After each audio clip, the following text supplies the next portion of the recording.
So now let's see how we can go ahead and rotate out images that we have inside of Adobe Bridge. So over here you can see that I got this particular image right here. So now in order to go ahead and rotate this out, I can go around over here onto the edit menu, and then you can see that rotate is an option right here. So I can rotate this 180 degrees, and you can see that it simply rotates it's out right here. You can rotate it, let's say clockwise right here as well, counterclockwise right here, and rotate it out according to how you want. You can also see the shortcut keys like control large brackets right here. So control large brackets, and you can go around, press these buttons to go ahead and change these out as well.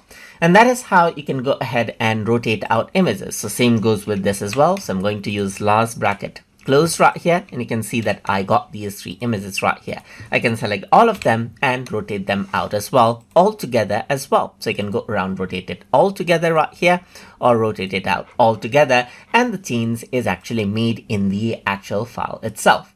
And that is how you can rotate out images using Adobe Bridge. So hope you guys learned something as always. And as always, please like, comment, share, and subscribe.